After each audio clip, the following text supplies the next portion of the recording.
Bhagavad Gita, narrado por Janina de Nirvana Yokshala. Capítulo 6. Dhyana Yoga. Verso 1. La Suprema Personalidad de Dios dijo: aquel que no está apegado a los frutos de su trabajo y que trabaja tal como está obligado a hacerlo, se encuentra en la orden de vida de renuncia y es el verdadero místico, y no aquel que no enciende ningún fuego ni ejecuta ningún deber. Verso 2. Lo que se denomina renunciación debe saber que es lo mismo que el yoga o el vincularse con el Supremo. Oh, hijo de Pandu, ¿por qué jamás puede alguien convertirse en yogi a menos que renuncie al deseo de complacer los sentidos? Verso 3. Para aquel que es neófito en el sistema óctuple del yoga, se dice que el trabajo es el medio, y para aquel que ya se encuentra elevado en el yoga, se dice que el cese de todas las actividades materiales es el medio. Verso 4. Se dice que una persona está elevada en el yoga cuando, habiendo renunciado a todos los deseos materiales, ni actúa para complacer los sentidos, ni se ocupa en actividades fruitivas. Verso 5. Uno debe liberarse con la ayuda de la mente y no degradarse. La mente es la amiga del alma condicionada, así como también su enemiga. Verso 6. Para aquel que ha conquistado la mente, esta es el mejor de los amigos. Para aquel que no lo ha hecho, la mente permanecerá como su peor enemigo. Verso 7. Aquel que ha conquistado la mente ya ha llegado a la superalma, porque ha conseguido la tranquilidad. Para ese hombre, la felicidad y la aflicción, el calor y el frío, y la honra y la deshonra son todos lo mismo. Verso 8. Se dice que una persona está establecida en la comprensión del ser y se le da el nombre de yogi o místico cuando ella se encuentra plenamente satisfecha en virtud del conocimiento y la comprensión que ha adquirido. Esa persona está situada en la trascendencia y es autocontrolada. Ella ve todo igual, ya sean guijarrones, piedras u oro. Verso 9.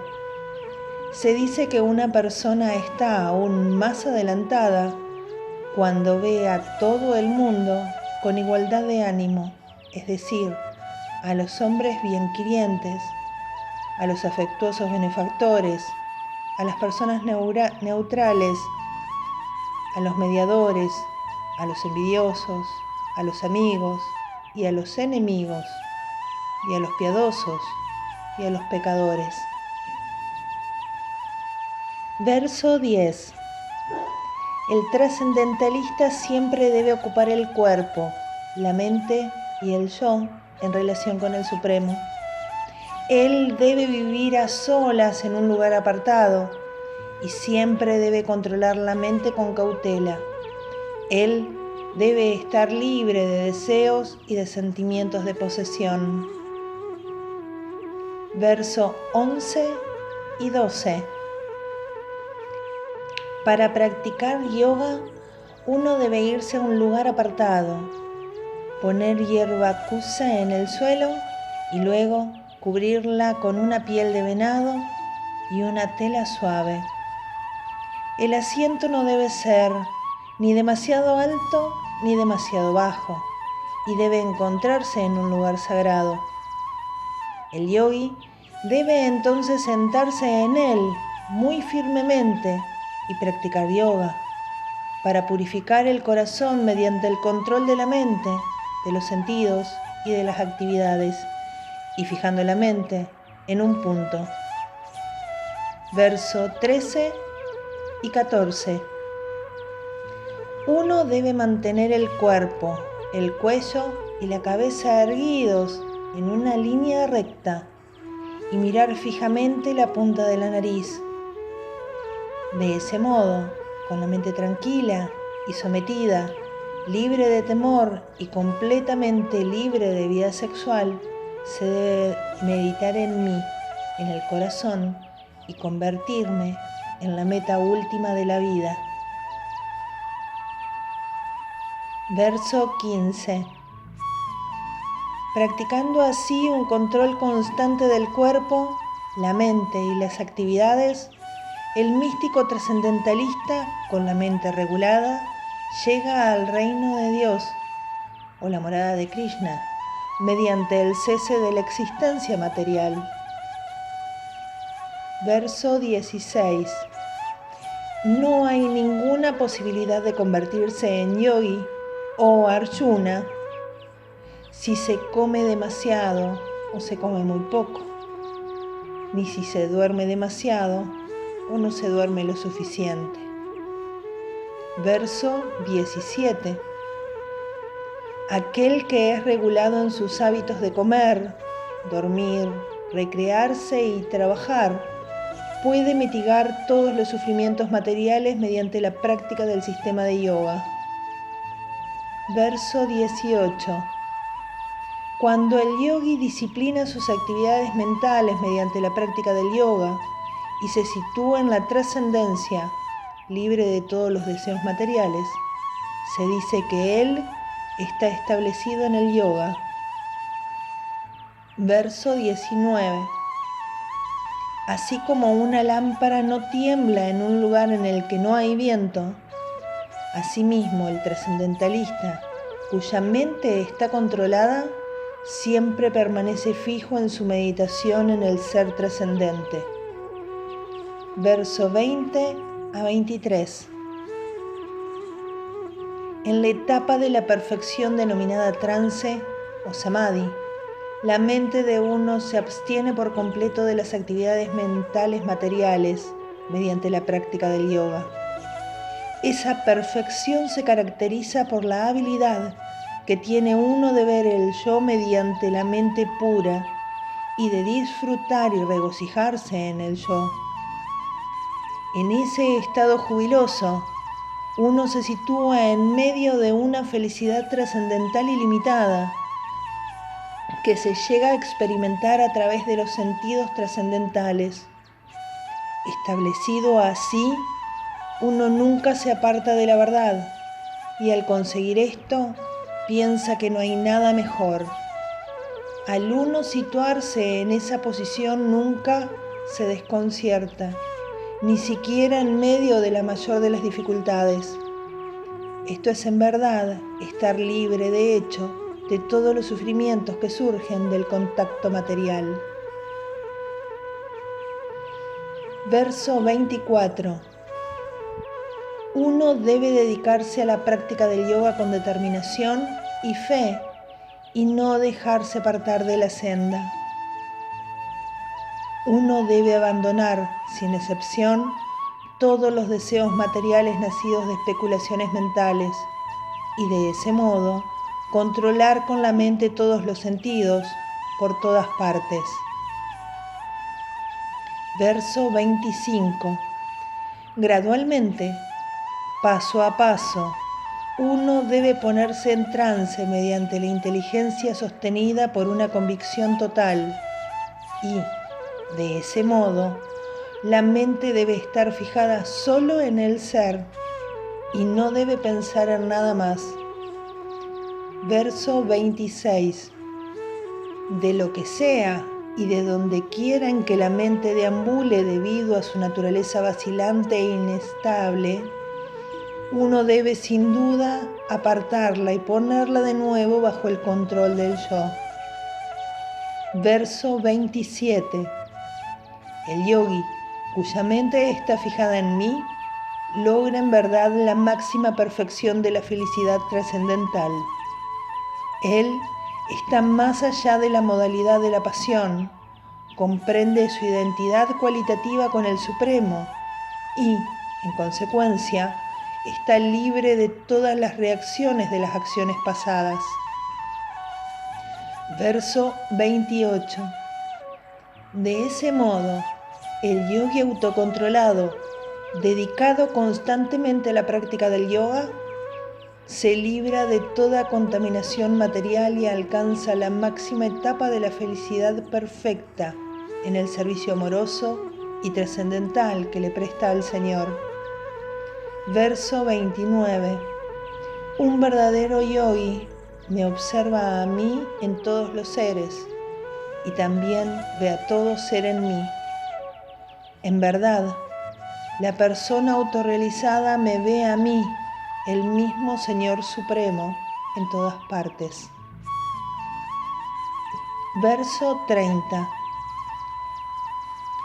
Aquel que me ve en todas partes y que ve todo en mí, yo nunca lo pierdo a él y él nunca me pierde a mí. Verso 31. Un yogi como ese, que se dedica al venerable servicio de la superalma sabiendo que yo y la superalma somos uno, permanece siempre en mí, en todas las circunstancias. Verso 32. Oh Arjuna, aquel que, mediante la comparación con su propio ser, ve la verdadera igualdad de todos los seres, tanto en su felicidad como en su aflicción, es un yogi perfecto. Verso 33.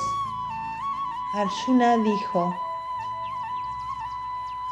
Oh Madhusudana, el sistema de yoga que has resumido me parece impráctico e intolerable, ya que la mente es inquieta e inestable.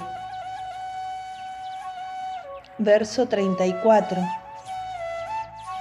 Porque la mente es inquieta, turbulenta, obstinada y muy fuerte. Oh Krishna, y someterla, creo yo, es más difícil que controlar el viento. Verso 35. El Señor Sri Krishna dijo: Oh, tú, hijo de Kunti, el de los poderosos brazos, contenerla inquietamente es sin duda algo muy difícil de hacer, pero ello es posible mediante la práctica adecuada y el desapego. Verso 36. Para aquel que tiene la mente desenfrenada, la autorrealización es una labor difícil, pero para aquel que tiene la mente controlada y que se esfuerza por los medios adecuados, tiene asegurado el éxito. Esa es mi opinión. Verso 37. Arjuna dijo: Oh Krishna, ¿cuál es el destino del trascendentalista que fracasa? Quien al principio emprende el proceso de la autorrealización con fe, pero que luego desiste debido a una mentalidad mundana y que por ello no logra la perfección en el misticismo. Verso 38. Oh Krishna, el de los poderosos brazos, ¿no es cierto que ese hombre que se encuentra confundido en el sendero de la trascendencia se aleja tanto del éxito espiritual como del material y parece como una nube que se dispersa sin ninguna disposición en ninguna esfera? Verso 39. Esta es mi duda. oh Krishna, y te pido que la despejes por completo. Aparte de ti, no hay nadie que pueda destruir esa duda. Verso 40. La Suprema Personalidad de Dios dijo: oh hijo de Pritha, un trascendentalista dedicado a actividades auspiciosas no es destruido ni en este mundo ni en el mundo espiritual. Amigo mío, aquel que hace el bien nunca es vencido por el mal. Verso 41. Después de muchísimos años de disfrute en los planetas de las entidades vivientes piadosas, el yogi que fracasa nace en una familia de personas virtuosas o en una familia de la rica aristocracia. Verso 42. Oh, si ha fracasado después de una larga práctica de yoga, nace en una familia de trascendentalistas que es seguro que tienen una gran sabiduría. Claro que semejante nacimiento es raro en este mundo. Verso 43. Oh, hijo de Kuru, al obtener esa clase de nacimiento, él revive de nuevo la conciencia divina de su vida anterior y trata de progresar más a fin de lograr el éxito completo. Verso 44.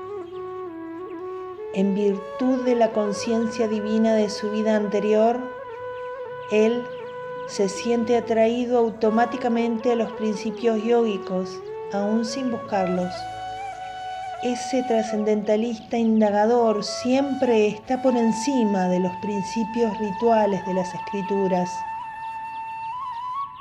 Verso 45. Y cuando el yogi se esfuerza sinceramente por progresar más y se limpia de todas las contaminaciones, entonces, finalmente, logrando la perfección después de muchísimos nacimientos dedicados a la práctica, llega a la meta suprema. Verso 46. El yogi es superior a la asceta, superior al empírico y superior al trabajador fruitivo. Por lo tanto, oh Arjuna, en todas las circunstancias, sé un yogi. Verso 47.